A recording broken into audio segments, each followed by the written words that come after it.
शांति। 26 अगस्त 2026 साकार महावाक्य। बाबा कहते, मीठे बच्चे, तुम गारंटी करते हो कि हम अपने योग बल से इस भारत को स्वर्ग बनाएंगे। वहां एक धर्म एक राज्य होगा। आज का प्रश्न, माया के किस विघन से सेफ रहने वाले बहुत अच्छी कमाल कर सकते हैं? उत्तर, माया का सबसे बड़ा विघन देह अभिमान में लाकर एक दो के नाम रूप में फंसाना। जो बच्चे इस विघन से सेफ रहते, माया के धोखे से बचे रहते, वे बहुत कमाल कर दिखाते। उनकी बुद्धि में सर्विस के नए नए ख्यालात चलते रहते हैं। सर्विस में उन्नति तब होगी जब देही अभिमानी होंगे। ओम शांति। बाप आए हैं रूहानी बच्चों को श्रीमत देने। ये तो बच्चे जानते हैं कि थोड़े समय के अंदर ड्रामा प्लान अनुसार सारा कार्य होना है। हम रावणपुरी को विष्णुपुरी बनाते हैं। अब बाप भी गुप्त तो पढ़ाई भी गुप्त है। सेंटर्स तो बहुत है, छोटे बड़े गांव में सेंटर्स हैं और बच्चे भी बहुत हैं और भी दिन प्रतिदिन बढ़ते जाएंगे। लिटरेचर में भी लिखते हैं कि हम इस भारत भूमि को स्वर्ग बनाकर छोड़ेंगे। तुमको ये भारत भूमि बहुत प्यारी है क्योंकि तुम जानते हो कि ये भारत ही स्वर्ग था। उनको 5000 वर्ष हुए। भारत बहुत शानदार था। तुम ब्रह्मा मुख वंशावली बच्चों को ही ये नॉलेज है, इस भारत को श्रीमत पर स्वर्ग बनाना पड़े। सबको रास्ता बताना है और कोई खिटखिट की यहाँ बात ही नहीं है। आपस में बैठ राय करनी चाहिए कि इन चित्रों द्वारा ऐसी क्या एडवर्टाइज करें जो अखबार में भी ये चित्र डालें। आपस में इस पर सेमिनार करना चाहिए। जैसे उस गवर्नमेंट के लोग आपस में मिलते हैं, राय करते हैं, तो भारत को हम कैसे सुधारें, कैसे राय करते हैं। तो ये जो इतने मतभेद हो गए हैं, उनको आपस में मिलकर ठीक करें और भारत में सुख शांति कैसे स्थापन हो। ऐसे तुम भी रूहानी पांडव गवर्नमेंट हो। ये बड़ी ईश्वरीय गवर्नमेंट है। पतित पावन बाप ही पतित बच्चों को पावन बनाकर पावन दुनिया का मालिक बनाते हैं। तो ये राज तुम बच्चे जानते हो, जानते हो, जानते हो। मुख्य है ही भारत का आदि सनातन देवी देवता धर्म। अब ये है रुद्र ज्ञान यज्ञ। अब यज्ञ ये है रुद्र ज्ञान यज्ञ। अब रुद्र कहा जाता है शिव बाबा को। अब तुमको बाप ने आकर जगाया है, तुमको फिर औरों को जगाना है। ड्रामा प्लान अनुसार तुम जगाते रहते हो।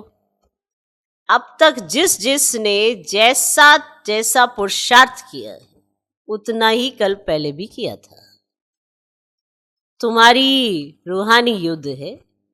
कभी माया का जोर हो जाता है, कभी ईश्वर का, कभी कभी तो सर्विस बहुत तेजी से चलती है।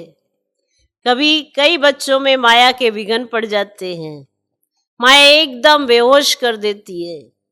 लड़ाई का मैदान तो है ना।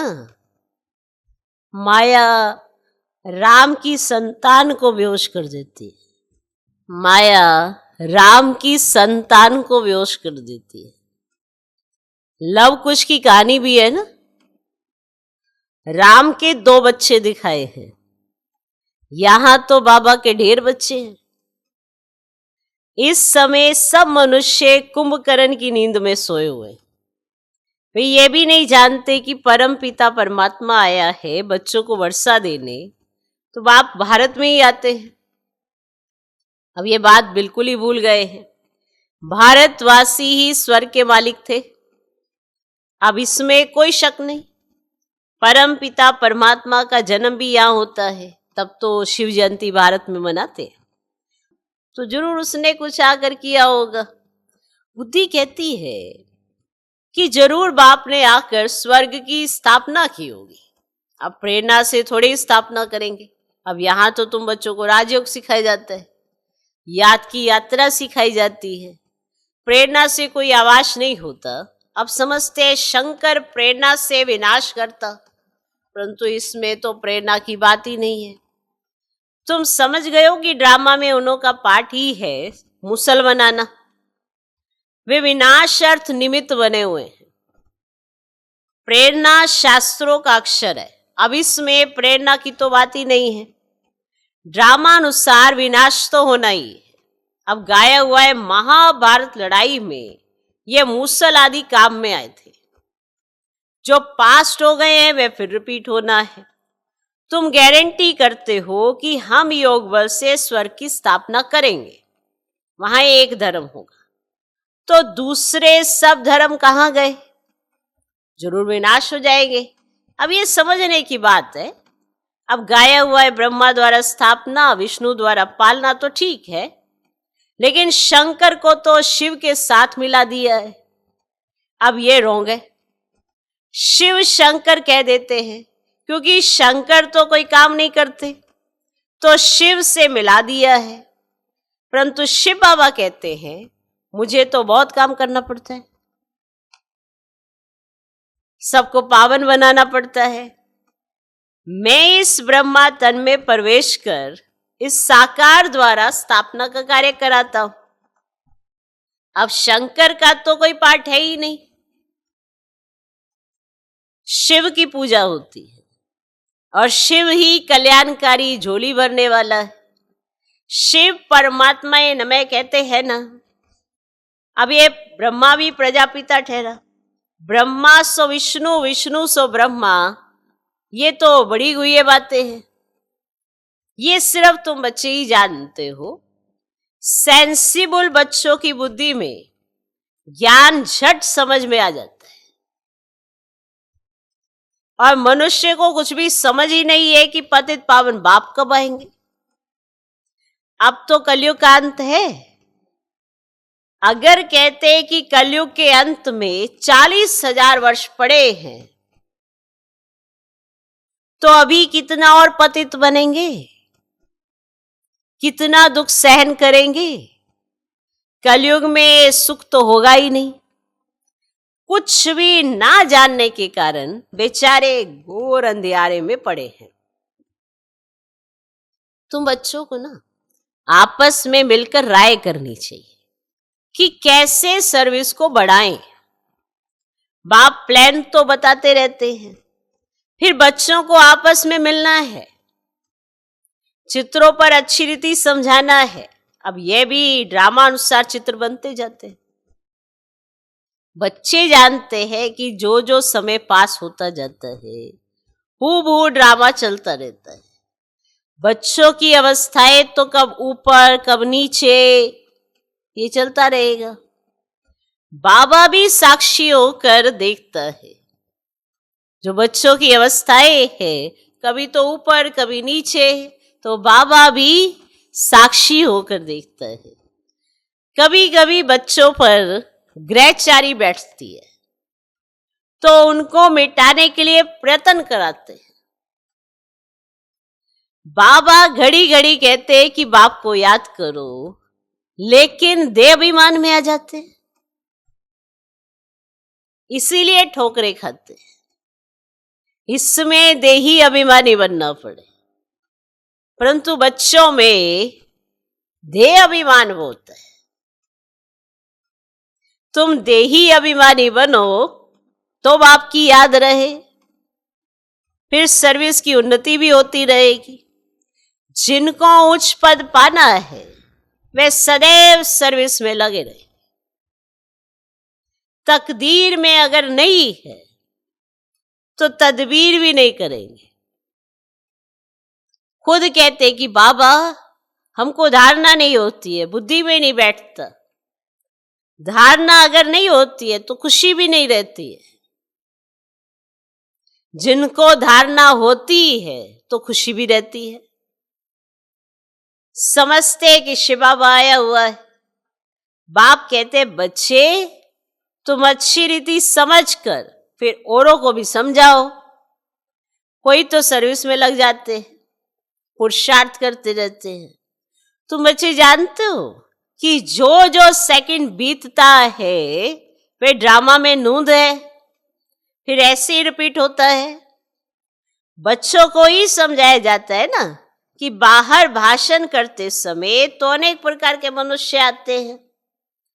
तुम बच्चे जानते हो कि सभी वेद, शास्त्र, गीता आदि पर ही भाषण करते हैं। उनको यह पता थोड़े ही है कि यहाँ ईश्वर अपना और इस रचना के आदि मध्यांत का रहस्य समझाते हैं। चित्रों में कितना अच्छी तरह दिखाया है कि परमात्मा कौन है। ये बातें प्रोजेक्टर पर तो समझा नहीं सकते, प्रदर्शनी में चित्र भी सामने खड़े हैं और तुम समझाकर पूछ भी सकते हो कि अब बताओ कि गीता का भगवान कौन है, ज्ञान का सागर कौन है, पवित्रता, सुख, शांति का सागर, लिबरेटर, गाइड कौन है, ऐसे पूछ सकते हो प्रदर्शनी में। श्री कृष्ण के लिए तो कह ही नहीं सकेंगे। परमात्मा की महिमा अलग है। पहले लिखाना भी चाहिए, प्रोब लेना चाहिए, सबसे सही भी लेनी है, माना सिग्नेचर। तो इतने में ना हॉल में चिड़ियां लड़ रही है। बाबा कहते इस समय सारी दुनिया में लड़ाई झगड़ा ही है, तो ये चिड़ियां भी लड़ लड़ के दिखा रही हैं, देखो सब लड़ रही। वो कहती मेरी आवाज तेज, वो कहती मेरी आवाज तेज। जैसे होता है ना, जब लड़ाई होती है तो हर कोई एक दो पे अपनी तेज आवाज का प्रभाव डालना चाहता है। क्यों? क्योंकि लड़ाई के संस्कार हैं, झगड़े के संस्कार हैं। हम शांत रहना उस समय नहीं कर पाते। तो इस समय सारी दुनिया में लड़ाई झगड़ा ही है, सब आपस में लड़ते रहते हैं। 5 विकार भी मनुष्य में ही गाए जाते हैं, जानवरों की तो बात ही नहीं है। विशेष वर्ल्ड और वाइसलेस वर्ल्ड मनुष्यों के लिए गाया हुआ है। और कलयुग में है आसुरी संप्रदाय और सतयुग में है दैवी संप्रदाय। मनुष्य इतने तमोप्रधान बुद्धि हैं जो बिल्कुल समझते नहीं कि हम ही आसुरी संप्रदाय हैं, कि हमारी बात हो रही है। देवताओं के आगे जाकर गाते भी हैं कि हम नीच है, पापी है, हम निर्गुण, आरे में कोई गुण नहीं। तुम तो उन्हों को सिद्ध कर बता सकते हो। सीढ़ी के चित्र में बड़ा क्लियर है और दिखाया हुआ भी है कि कैसे सीढ़ी चढ़ती है, कैसे उतरती है। और भारतवासियों के लिए तो मुख्य है सीढ़ी का चित्र। यह है सबसे अच्छा चित्र, सबसे अच्छी चीज है। इस चित्र पर बहुत अच्छा समझा सकते हो। 84 जन्म पूरे कर फिर पहला नंबर जन्म लेना है, फिर उतरती कला से चढ़ती कला में जाना पड़े, तो हर एक का विचार चलना चाहिए कि सबको रास्ता कैसे बताए। ख्यालात नहीं चलेंगे तो सर्विस कैसे करें। चित्रों पर समझाना बहुत सहज होता है और सत्युग के बाद सीढ़ी उतरनी ही है। बच्चे जानते हैं कि अब हम ट्रांसफर हो रहे हैं, लेकिन सीधा सत्युग में नहीं जाते कि फट से कलयुग से सीधा सत्युग में। पहले शांतिधाम में जाना है। तुम जानते हो हम पाठधारी हैं, बाकी तुम्हारे में भी नंबरवार हैं जो अपने को पाठधारी समझते हैं। इस ड्रामा के ये नंबरवार है जो समझ के कार्य करते हैं कि हम इस ड्रामा के पाठधारी हैं, तो कैसा पाठ बजाएंगे इस पर उनका टेंशन रहता है। टेंशन नहीं, अटेंशन। दुनिया में ऐसा कोई नहीं कह सकते कि हम पाठधारी हैं। हम लिखते भी हैं कि हर एक मनुष्य मात्र इस बेहद ड्रामा के एक्टर्स होते हुए भी ड्रामा के मुख्य एक्टर्स, डायरेक्टर और ड्रामा के आदि मध्यांत को नहीं जानते हैं, तो वह बेसमझ है। इस लिखने में कोई हर्जा नहीं है। एक कान से सुन दूसरे से निकाल नहीं देना चाहिए। सर्विस, सर्विस और सर्विस। बाबा जानते हैं कि बच्चों पर कभी ग्रहचारी भी बैठती है। जब ग्रहचारी बैठती तो कितना नुकसान हो जाता है। और जब ग्रहचारी बैठती है ना, तो समझते नहीं कि हम पर ग्रहचारी बैठी है। जो हमारी बुद्धि वैसे नहीं सोच पा रही है जैसे वो दिखा रहे हैं हमको। हम उल्टा सोचेंगे, यहाँ ऐसा ही चलता है, सब ऐसे ही करते हैं, सबका ऐसा ही है। इस टाइप में सोच अगर चलती है तो क्लियर है ग्रहचारी बैठी है। जो हम बाप के कहे पर ना चल कुछ और बातों पर चलते हैं और अपने आप को टोकते भी नहीं है कि हम क्या कर रहे हैं। तो ये निशानी है, ग्रहचरी बैठी है, बुद्धि विपरीत चलने लगती है, श्रीमत के हिसाब से नहीं चलती, विपरीत। तो जब ग्रहचारी बैठती है ना तो कितना नुकसान हो जाता है। वे बाप जानते हैं, साहूकार गरीब बन पड़ते हैं। कारण तो होता है ना, कुछ तो कारण होता है जो साहूकार गरीब बन जाते हैं। भूतों को बाबा समझाते भी हैं रहते हैं, ऐसे नहीं कि समझाते नहीं है, समझाते भी रहते हैं, बच्चे नाम रूप में कभी नहीं फंसना। बाबा समझाते हैं भूतों को, कहीं तो इतना फंस जाते हैं, टू मच, बाप की बात को इग्नोर करते हैं। पहले हम बाप की बात को इग्नोर करते हैं, फिर हम उनके साथ आर्ग्यूमेंट करते हैं, और जब उनके साथ आर्ग्यूमेंट करते हैं तो फिर हम कहाँ फंसते हैं। ये भी पता है कि हमारी बुद्धि स्थिर नहीं है, पर ये हम मानते नहीं है कि हम पर ग्रहचरी बैठी है। जो हम वैसा नहीं देख पा रहे जैसा बाबा दिखाना चाहते हैं। तो कईयों को तो समझाया भी जाता है कि ऐसे नहीं फंसना है, कारण तो होता है ना। तो नाम रूप में कभी नहीं फंसना बच्चे, बाबा बार बार समझाते। नहीं तो माया ऐसी है जो नाक से पकड़ खड्डे में डाल देगी, बुद्धि एकदम भ्रष्ट हो जाती है, कुछ समझ नहीं आता। जबकि ये मालूम है कि मुझे कुछ समझ नहीं आ रहा है, फिर भी ये मानने को तैयार नहीं कि मेरे पर ग्रहचारी बैठी, माया ने नाक से पकड़ा और खड्डे में डाल दिया। माया बड़ा धोखा देगी, बहुत बड़ा धोखा दे देगी। आशिक माशूक यहां नहीं बनना है। एक दो में ऐसे फंसते हैं कि बात मत पूछो। आशिक माशूक कोई विकार के लिए बनते हैं, दूसरे सिर्फ रूप पर फिदा होते हैं। तुम जानते हो सेंटर्स पर भी ऐसे माया के विघन बहुत पड़ते। सबसे बड़ा विघन यही है जिसके कारण यज्ञ में विघन पड़ते हैं। सेंटर्स पर भी बहुत विघन पड़ते, एक दो के नाप रूम में फंस जाते हैं, फिर उन्हें बाबा दिखाई नहीं देता, वही दिखाई देता है। फिर वो बाप की बात को नहीं समझते, उन्हें इग्नोर करते और एक दो की बात को आगे रखते हैं, क्योंकि एक दो के नाम रूप में फंस पड़े। माया ऐसी प्रबल है जो माता के नाम रूप में, कन्या के नाम रूप में भी फंस पड़ती है। कुमारी कुमार में, कुमार कुमारी में, यहां तक तो समझ में आता था, लेकिन अब तो ऐसी हालत हो गई है, माता में, कुमारी कुमारी में। तुम कब जा रही हो मधुबन? मैं भी अपनी टिकट तभी करवाऊंगी। माता में ऐसी फंस पड़ती, बस पूछो ना। कुमारी में जब उसने जाना, फिर उसने जाना, जहां उसने जाना वहां उसने जाना, ऐसा फंस पड़ते।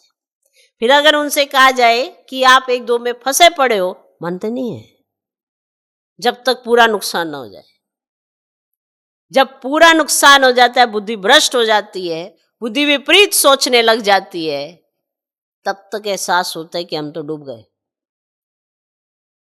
पहले हम हर चीज अच्छे से अच्छा देखते थे, उसके बाद विपरीत हो गई, और जब विपरीत हो गई तो माँ बाप की वैल्यू ही खत्म हो जाती है।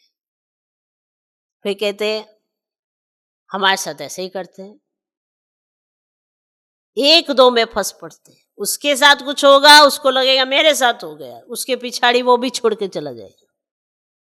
माता के, कन्या के नाम रूप में भी फंस पड़ती है।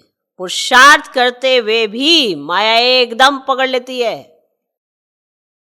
पुरुषार्थ करते हुए भी माया एकदम पकड़ लेती है। इसलिए बाबा सावधानी देते हैं कि बच्चे, माया बहुत फंसाने की कोशिश करेगी, लेकिन तुमको फंसना नहीं है। देखो हम यहाँ आए, एक बाबा दूसरा ना कोई, ये पाठ पक्का करके आए थे, लेकिन धीरे धीरे एक दो में फंस गए और बाबा है ही नहीं।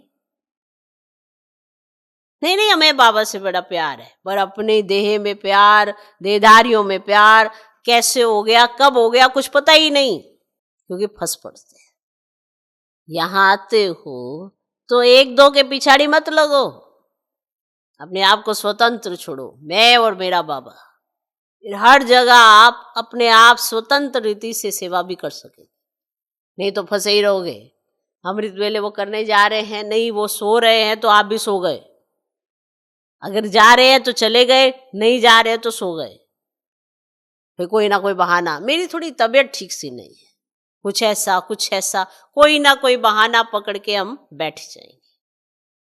तो माया बहुतों को फंसाने की कोशिश करेगी, लेकिन तुमको फंसना नहीं है, देह अभिमान में नहीं आना है, नहीं आना चाहिए ना।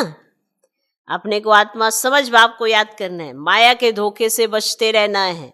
तुम बच्चों को बाप गुलगुल बनाने आए हैं, तुम्हें किसी बात में संशय नहीं आना चाहिए, किसी बात में संशय नहीं आना चाहिए। देखो ग्रहचारी बैठती है, हालत ऐसी होती है, दृष्टिकोण ही बदल जाता है, हर जगह ऐसे लगता है, ये भी ऐसा करता है, वो भी ऐसा करता है, सारे ऐसे हैं। और फिर उसके पास वाले से पूछो, अच्छा वो ऐसा करता, नहीं वो ऐसा नहीं करता।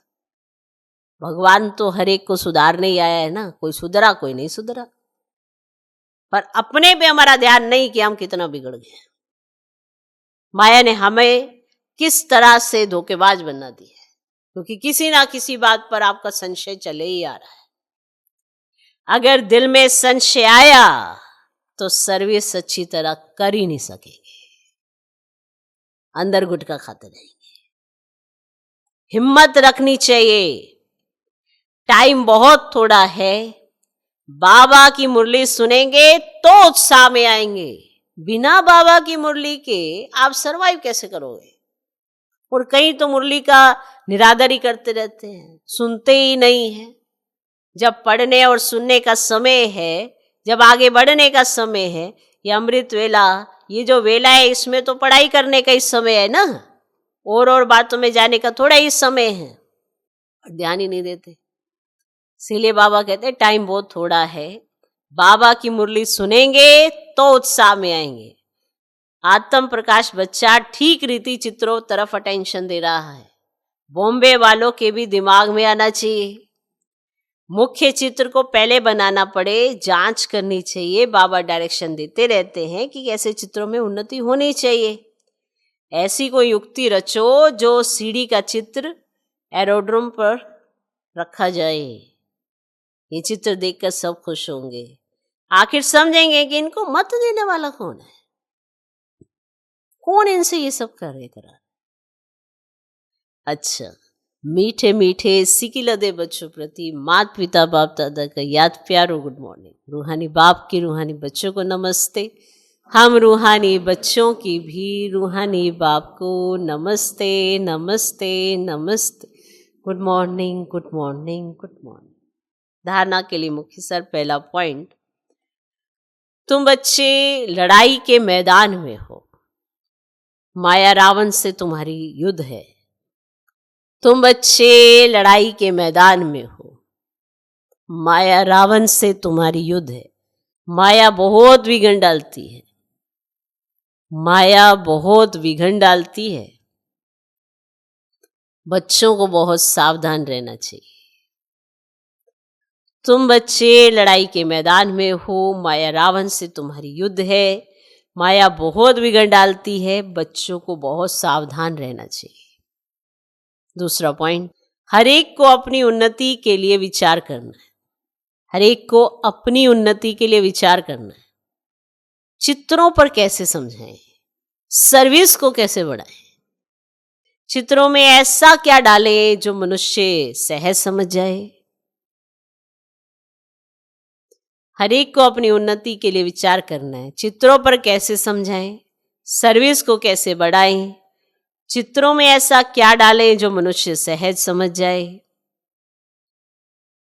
आज का वरदान, देह अभिमान के त्याग द्वारा श्रेष्ठ भाग्य बनाने वाले सर्व सिद्धि स्वरूप भव।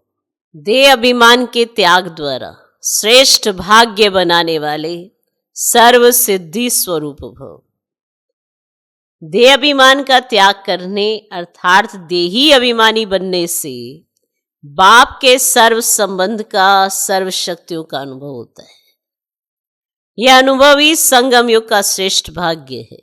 विधाता द्वारा मिली हुई इस विधि को अपनाने से वृद्धि भी होगी और सर्व सिद्धियां भी प्राप्त होंगी। देहधारी के संबंध व स्नेह में तो अपना ताज, तख्त और अपना असली स्वरूप सब छोड़ दिया, तो क्या बाप के स्नेह में देह अभिमान का त्याग नहीं कर सकते? देहधारियों के संबंध व स्नेह में तो अपने ताज, तख्त और अपना असली स्वरूप सब कुछ छोड़ दिया, तो क्या बाप के स्नेह में आप देह अभिमान का त्याग नहीं कर सकते? इसी एक त्याग से ना सर्व भाग्य प्राप्त हो जाएंगे। देहधारियों के लिए आपने इतना सब कुछ छोड़ा और एक बाप के स्नेह में देह अभिमान नहीं छोड़ सकते। आज का स्लोगन, क्रोध मुक्त बनना है तो स्वार्थ के बजाय निस्वार्थ बनो। क्रोध मुक्त बनना है तो स्वार्थ के बजाय निस्वार्थ बनो।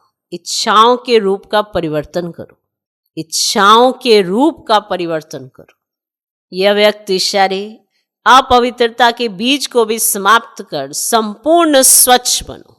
बाप के साथ आप सब ने भी पान का बीड़ा उठाया है कि पवित्रता द्वारा हम प्रकृति को भी पावन करेंगे। तो ये संकल्प पूरा करने के लिए बाप दादा चाहते हैं कि विश्व का हर एक बच्चा पहले लगाव मुक्त बने, चाहे साधनों से, चाहे व्यक्ति से। साधनों को यूज करना और चीज है, लगाव अलग चीज है। तो बाप दादा हर बच्चे को पहले लगाव मुक्त बनाना चाहते हैं। ओम शांति।